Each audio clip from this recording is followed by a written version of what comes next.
En el bloque pasado hablamos de la guerra en Ucrania, del conflicto en Medio Oriente, y en este quisiera comenzar en Estados Unidos, porque la intención de Donald Trump de modificar los mapas electorales en el estado de Texas generó una crisis entre demócratas y republicanos en la Cámara de Representantes local, ya que para evitar que el plan se aprobara, los congresistas de la oposición decidieron abandonar el territorio a principios de agosto, impidiendo la votación.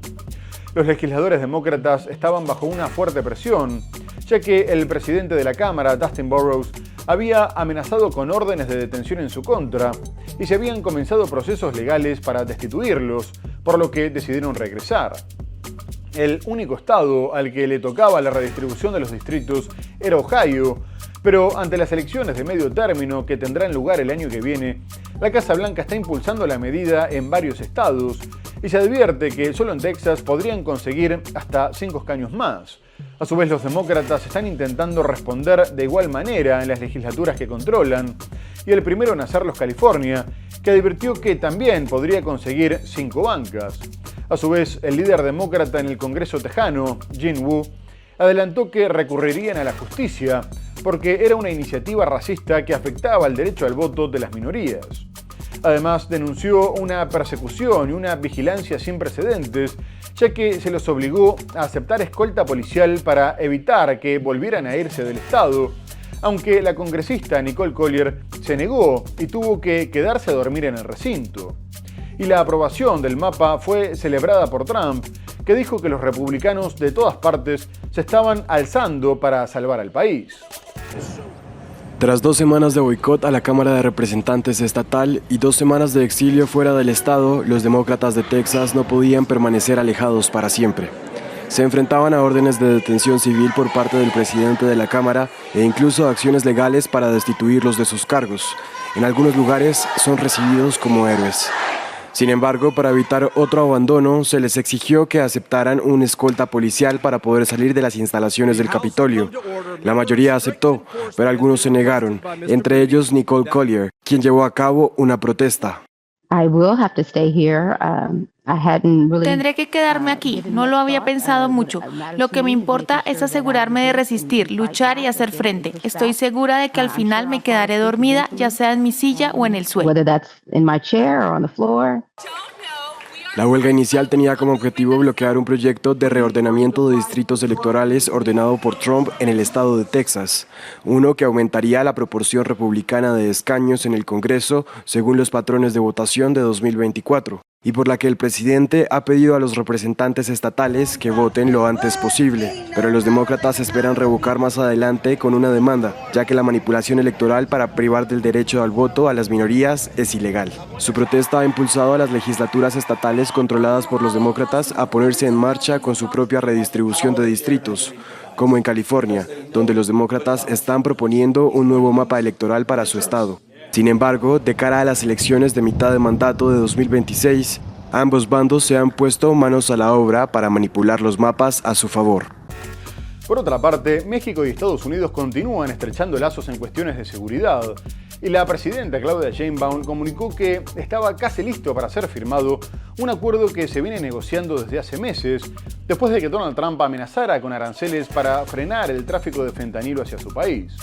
No obstante, la mandataria mexicana desmintió un comunicado de la Agencia Antidrogas de Estados Unidos en el que informaba que estaría trabajando junto a las autoridades del país para combatir las drogas sintéticas. El programa se llamaría Proyecto Portero y se detalló que participarían las fuerzas del orden, fiscales, funcionarios de defensa y agentes de inteligencia de Estados Unidos. Pero Sheinbaum dijo que no era así y que no sabía en base a qué habían hecho el anuncio. La presidenta mexicana ya había asegurado que descartaba el ingreso de agentes norteamericanos después de que Trump firmara un decreto autorizando operaciones militares contra cárteles en el extranjero. A su vez, tuvo que salir a aclarar que en México mandaba el pueblo mexicano, después de que su homólogo dijera que en materia fronteriza, México hacía lo que él dijera. Pero más allá de estos cruces, ambos países continúan cooperando y México envió a Estados Unidos a 26 narcotraficantes de alto perfil, entre los que figuraban miembros del cártel de Sinaloa y de Jalisco Nueva Generación, y que según las autoridades seguían operando desde la cárcel, utilizando las visitas para manejar el negocio y amenazar a funcionarios, advirtiendo que incluso existía riesgo de fuga. A su vez, Sheinbaum aclaró que la medida había sido una cuestión de seguridad nacional y no formaba parte de las negociaciones para el futuro acuerdo de seguridad con Estados Unidos. El gobierno mexicano justificó el miércoles la entrega de 26 presuntos narcotraficantes a Estados Unidos como una medida de seguridad nacional, al señalar que esas personas seguían delinquiendo desde prisión y buscaban su libertad mediante argucias. Los señalados capos fueron enviados el martes a varias cárceles estadounidenses y entre ellos figuran miembros de los cárteles Jalisco Nueva Generación y Sinaloa, dos de las organizaciones del narcotráfico más poderosas del país. El traslado se produjo en medio de las presiones del mandatario estadounidense Donald Trump para que México detenga el contrabando de drogas a su territorio, en particular del letal fentanilo, so pena de imponer elevados aranceles. Estos delincuentes de alto perfil, que aún privados de su libertad continuaban dirigiendo actividades ilícitas mediante visitas, mismas que no pueden prohibirse por respeto a sus derechos humanos. Sin embargo, estas interacciones eran aprovechadas para mantener operaciones criminales, amenazar a funcionarios y extender redes de corrupción e intimidación. El Departamento de Justicia estadounidense acusó el martes a los 26 supuestos criminales de haber introducido a ese país toneladas de peligrosas drogas como cocaína, metanfetaminas, fentanilo y heroína. En febrero, México ya había entregado a 29 de sus más notorios capos de las drogas. Muchos de ellos habían conseguido amparos para permanecer en cárceles de baja seguridad, e incluso se prevería que otros, actualmente en reclusión, en centros penitenciarios federales, recibieran resoluciones similares que facilitarían su traslado a penales estatales menos vigilados, incrementando el riesgo de continuar con sus operaciones delictivas o incluso un riesgo de fuga. Asimismo, la guerra comercial de Donald Trump contra el resto del mundo hizo que muchos países salieran a intentar buscar mercados y estrechar lazos, y uno de estos es Brasil, que buscó acercarse a Ecuador a pesar de la distancia ideológica de sus mandatarios. El brasileño Luis Inácio Lula da Silva recibió en Brasilia a Daniel Noboa, destacando la importancia de la diversificación comercial y las relaciones con los países sudamericanos, lo que, según el presidente, refuerza la autonomía y la independencia, sobre todo en un momento en el que las rivalidades mundiales se agravan y las instituciones multilaterales se vacían. Lula confirmó la apertura de su mercado a la banana y al camarón de Ecuador, que a su vez recibiría la carne porcina brasileña, al tiempo que destacó la necesidad de que el Mercosur actualizara el acuerdo que mantiene con Quito. Además, también anunció un aumento de la cooperación contra el crimen organizado, el contrabando de armas y delitos financieros y digitales. Brasil ya tomó medidas para afrontar los aranceles, como créditos a las empresas afectadas de más de 5.000 millones de dólares, y también promueve una respuesta conjunta por parte de los países de los BRICS, ya que cada vez se aleja más de Washington, no solo por cuestiones comerciales, sino por el juicio por golpe de Estado contra el expresidente Jair Bolsonaro, que Donald Trump considera como una persecución por motivos políticos, lo que motivó sanciones contra el juez a cargo del caso, Alexandre de Moraes. El Supremo Tribunal Federal de Brasil respondió que desconocía la validez de las leyes extranjeras, mientras que el Departamento de Estado advirtió que las leyes tenían alcance global y que ningún tribunal extranjero podía invalidarlas.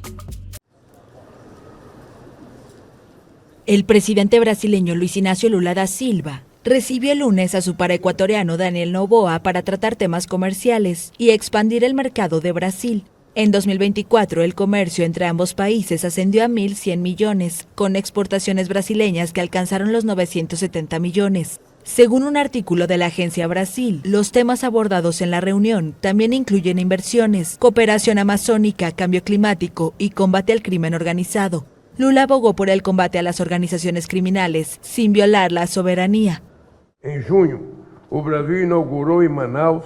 En junio, Brasil inauguró en Manaus el Centro Internacional de Cooperación Policial en la Amazonía, que fortalecerá la coordinación en la lucha contra la delincuencia en esa región. Estará integrado por policías de varios estados brasileños y de todos los países amazónicos, incluido Ecuador. Tras la reunión en el Palacio de Planalto, Lula recibió a Noboa y a otros funcionarios en un almuerzo. La visita de Noboa marca un nuevo capítulo en las relaciones entre ambos países, luego de 18 años sin que un jefe de Estado de Ecuador visitara Brasil. Estamos aquí para extender la mano, para decir que podemos trabajar juntos y que con muchísimo gusto Haremos todo lo que esté en nuestro poder para poder incrementar el comercio con Brasil, para poder tener mayor intercambio de información. El acuerdo entre Mercosur y Ecuador tiene más de 20 años y necesita actualizarse. Llevaremos esta demanda a los demás miembros del bloque. Pero el que mantiene una relación muy tensa con Estados Unidos es Venezuela, que se agravó después de que la fiscal general norteamericana, Pam Bondi, aumentara la recompensa de 25 a 50 millones de dólares por información que llevara a la captura del mandatario Nicolás Maduro, que es acusado por Washington de liderar el cártel de los soles y de tener relaciones con el Tren de Aragua y el cártel de Sinaloa, señalamientos que generaron la indignación de Caracas. Pero la situación entre ambos se agravó todavía más después de que Estados Unidos ordenara el despliegue de 3 buques de guerra y un submarino cerca de las costas de Venezuela, afirmando que serían utilizados para realizar tareas de inteligencia, vigilancia y posibles ataques contra el narcotráfico del país, al tiempo que la vocera de la Casa Blanca, Caroline Leavitt, confirmó que el objetivo principal era el presidente venezolano. Y poco más tarde, Maduro respondió anunciando que ordenaría activar un plan especial para garantizar la cobertura con más de 4,5 millones de milicianos en todo el territorio nacional, y agregó que las fuerzas civiles permanecerían preparadas, activadas y armadas. Por su parte, Estados Unidos informó que sus buques de guerra llevaban 4.000 marines y que estarían equipados con lanzamisiles y apoyados por aviones espía y de combate. Previamente, Washington también aseguró que se habían incautado 700 millones de dólares en bienes vinculados a Maduro, por lo que el gobierno venezolano considera probable que se estuviera buscando justificar una posible incursión militar, mientras que también denunció el intento de dividirlos con el financiamiento de organizaciones que tenían un discurso crítico, pero desde la izquierda. Estas son imágenes del Pentágono del USS Gravely, uno de 3 buques de guerra estadounidenses desplegados para realizar inteligencia, vigilancia y servir como posible rampa de lanzamiento de ataques dirigidos contra el narcotráfico venezolano, reporta la agencia Reuters. Sin dar detalles, la portavoz presidencial confirmó el operativo antidrogas y dijo que el blanco es Nicolás Maduro. President Trump has been very clear and consistent. He's prepared to use every element of American power to stop drugs from flooding into our country and to bring those responsible to justice. The Maduro regime is not the legitimate government of Venezuela. It is a narco-terror cartel. Maduro ha desmentido cualquier vínculo con el narcotráfico, pero al enterarse del movimiento de los barcos de guerra hacia el Caribe, afirmó que se prepara a responder. Esta semana voy a activar un plan especial para garantizar la cobertura con más de 4.500.000 milicianos, Amelias, de todo el territorio nacional. Milicias preparadas, activadas y armadas. Estas imágenes difundidas por su gobierno en días pasados muestran a Maduro pasándole revista a un grupo de milicianos, a la vez que el reporte de Reuters da cuenta de que en los 3 destructores van 4.000 marinos e infantes de marina, que estarían acompañados por aviones espías y un submarino. La secretaria de Justicia Pam Bondi aumentó recientemente a 50 millones de dólares la recompensa por información que lleve a la captura de Maduro. Y ahora quisiera ir a Colombia porque un tribunal de Bogotá decidió que el expresidente Álvaro Uribe podría esperar el resultado de su apelación en libertad tras haber sido condenado a 12 años de prisión domiciliaria por delitos de soborno en actuación penal y fraude procesal, tras ser acusado de ofrecer beneficios a testigos para que cambiaran sus declaraciones y dijeran que no tenía nada que ver con los paramilitares. La jueza del caso había ordenado que la sentencia fuera de cumplimiento inmediato, considerando que había riesgo de que Uribe intentara refugiarse en alguna embajada o salir del país, y que se debía dar un mensaje correcto a la sociedad con respecto a la impartición de justicia, lo que fue confirmado por un tribunal superior.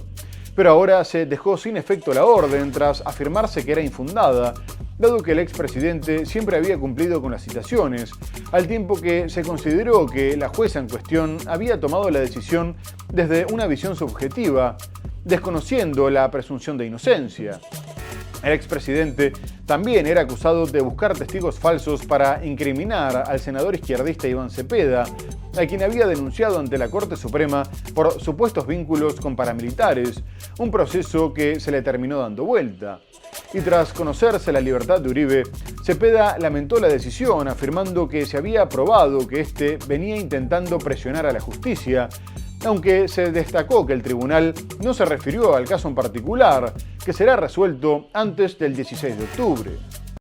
El Tribunal Superior de Bogotá falló una tutela a favor del expresidente Álvaro Uribe Vélez, ordenando su libertad inmediata y revocando la detención domiciliaria mientras se resuelve en segunda instancia su caso. La decisión se da 2 semanas después de que la jueza Sandra Heredia lo condenara a 12 años de prisión por hallarlo culpable de los supuestos delitos de soborno en actuación penal y fraude procesal, y ordenara la prisión domiciliaria inmediatamente. Tras conocerse la decisión, el expresidente escribió en su cuenta de X: "Cada minuto de mi libertad lo dedicaré a la libertad de Colombia". En ese sentido, en el fallo dice que la privación de la libertad del expresidente no contaba con una justificación, puesto que el exmandatario siempre atendió las citaciones de la justicia y se defendió en libertad. Tenemos la plena certeza de que el condenado expresidente viene realizando numerosas acciones de presión a la justicia.